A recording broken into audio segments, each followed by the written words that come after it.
इस वीडियो में महाराज जी ने बताया है कि धाम या तीर्थों में जाने पर क्या सावधानियां रखनी चाहिए होती है जिससे अपवित्रता बढ़ती है। तो इसका क्या उपाय है? तो पहली बात तो हम धन्यवाद देते हैं कलयुग को कि इस कलिकाल में लोग वृंदावन धाम, केदारनाथ, बद्रीनाथ कहीं भी जाना चाहते हैं। ये बड़े सौभाग्य का विषय है, जाना चाहिए, क्योंकि भगवान के ये परम प्रिय मंगलमय स्थानों में जाने से हमारी अपवित्रता नष्ट होती है, हमारे हृदय में पवित्र ज्ञान होता है, भक्त और भगवान के प्रति श्रद्धा प्रकट होती। जाना चाहिए, पर कैसे जाना चाहिए? बात यह है, हमारे को भगवद यात्रा कर रहे हैं, पहले दिमाग में ये बात ध्यान रखनी चाहिए। कोई भी संसारिकता, जैसे पति पत्नी के संबंध है, गर्लफ्रेंड बॉयफ्रेंड, पिकनिक मनाना या इधर उधर इंद्रियों का दुलार करना, ये बात नहीं होगी। इससे घोर पाप की प्राप्ति होगी। जैसे आप यहाँ कोई संसार में पाप हो जाए और आप वृंदावन धाम आए, केदारनाथ गए, बद्रीनाथ गए, तो आपके पाप नष्ट हो जाएंगे, क्योंकि परम पवित्र स्थान में ऐसी क्षमता है। लेकिन वहां पाप कर लिए आप, तो अब त्रिभुवन में कहाँ जाओगे? जहां आपको निष्पाप होने का स्थान भगवान ने बनाया है, यहां जब तप करोगे, व्रत उपवास करोगे तो तुम्हारा मंगल होगा।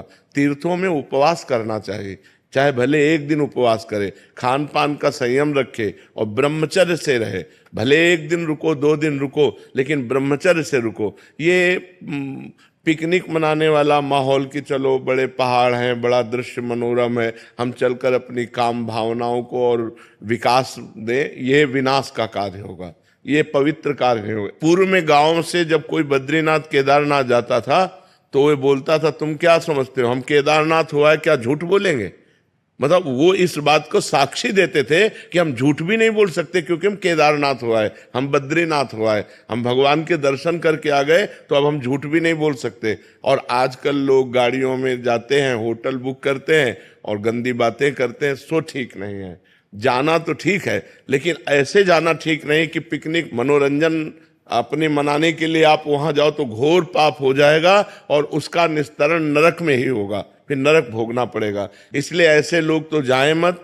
जिनको विलासिता करनी है वो लोग जाएं, जो तप करना चाहते हैं, जो भजन करना चाहते हैं, जो उपवास करके अपने पापों का नाश करके भगवान के प्रति बढ़ना चाहते हैं, उनको जाना चाहिए। और ये जो लोग विलासिता के लिए जाते हैं, हम कहते मत आओ, क्योंकि यहाँ पाप कर लोगे तो कहाँ जाओगे? अब बड़े बड़े होटल बने, होटल बुक किए और बंबई कलकत्ता की जैसी विलासिता करते हैं और पाप करके फिर यहाँ से चले जाते हैं, तो उनको कहाँ सुख शांति प्राप्त होगी? तो हम ये विनय करते हैं सबसे कि जैसे धामों में, तीर्थों में, भगवान के पवित्र स्थानों में जाया जाता, वैसे बनकर जाओ। गंदी बातें करने मत जाओ। गंदी बातें करना तो अपना घर अच्छा है, क्योंकि जब कभी तुम्हारी सद्भावना बनेगी, चलो केदारनाथ चलते हैं, बद्रीनाथ, तो आप पवित्र हो जाओगे। लेकिन वहां यदि पाप किए तो कहाँ पवित्र होगे? दुनिया में कौन सा स्थान है जो इन पवित्र स्थानों में, भगवत धामों में पाप करने के बाद आप पवित्र हो सको? इसलिए ये भीड़ तो हम प्रणाम करते हैं, कम से कम कलयुग में लोग संतों के प्रति या भगवान के, नहीं तो कहा गया मंदिर सूने सूने होंगे, भरी रहेंगी मधुशाला।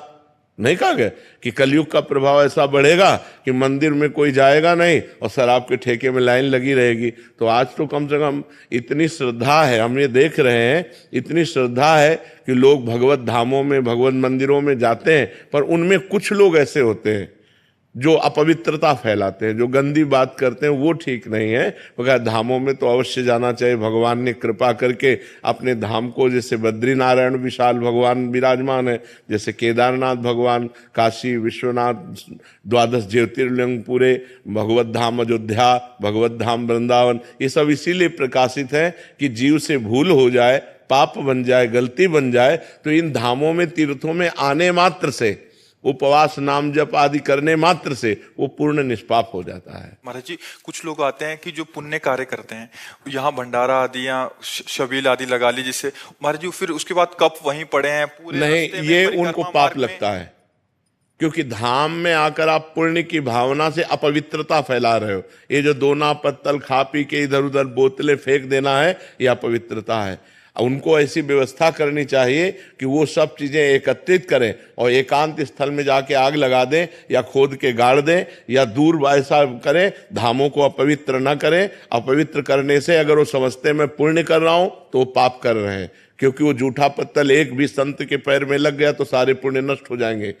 जो पवाया है और जो पाया है, दोनों को, पाने वालों को भी चाहिए और पवाने वालों को भी चाहिए कि वो इस बात का ध्यान रखें कि भगवत धामों को अपवित्र ना करें, भगवत धामों को गंदा ना करें। कि जहां मन आया मसाला खा के थूक दिया, जहां मन आया दोना और पानी की बोतल, ऐसे प्लास्टिक, वो भगवत धाम है, वो अपनी गाड़ी में रख लो और कहीं एकांत में जाकर उनको हटा दो, वो बात अलग है, लेकिन धामों को, तीर्थों को अपवित्र ना किया जाए।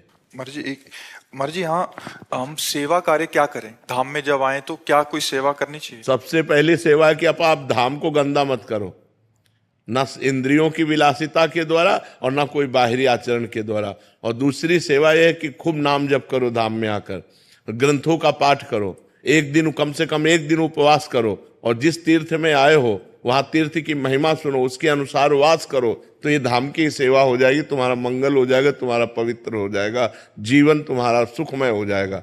नहीं तो लोग धाम में जाते, अब जैसे पाप की भावना है और आप जा रहे हो तो हो सकता है आप दर्शन ही ना पाओ। तो अगर भाव से जाओगे तब तो मंगल होगा, अगर भाव से नहीं जाओगे तो इन्हीं धामों के जाने से आपका मंगल हो जाएगा।